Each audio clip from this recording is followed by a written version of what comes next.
ne kem pas fatin t'i kem luftëtarët nga të gjitha trevat, po edhe nga diaspora. Edhe shpesh herë këtë çështje mundona me analizu edhe pas luftës.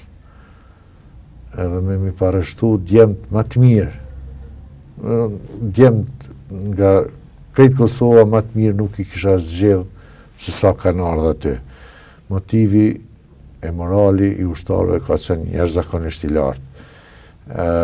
Shpesh ka pas luftarë që në 98-ën në për atë teren kanë kalu, janë futur në Kosovë, edhe ndjenjat e gjithë neve ishin të përzim, sepse po hiqe një kufi që ishte vendos padrejtisht në mes të shqiptarëve, edhe ne e kemi ndi sikur për realizojmë një amanet të prezave që kanë bërë përpjekje për mos i ndarë shqiptarët në kufi çfarë veç kanë qenë të ndarë.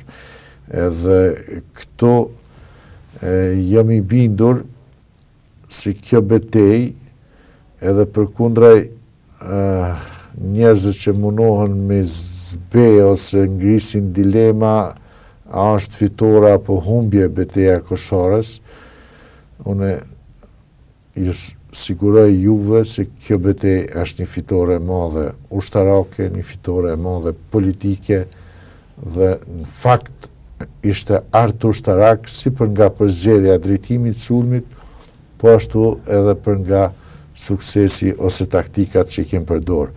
Për suksesin e kësaj beteje flasin edhe vetë forcat serbe, ku i pranojnë humbjet që i kanë përjetu në betej, e quajnë fer, e quajnë Vietnam.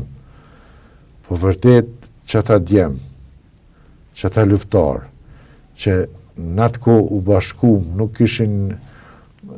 ishin ngarkesa politike, apo fetare, po ne kishim një kauz, e a ishte qëllërimi i Kosovës. Edhe jam shumë i lumtur edhe sot kur i takoj luftarët e Koshorës, se kom pas fat t'i kom në periudhën më të vështirën, t'i kom krah për krah, edhe suksesi është i përbashkët të gjithëve, nga ushtari e deri tek zinxhiri komandues, do të thonë përfshin nga komandanti i skuadrës, togut, batalionit, e deri tek komanda e brigadës.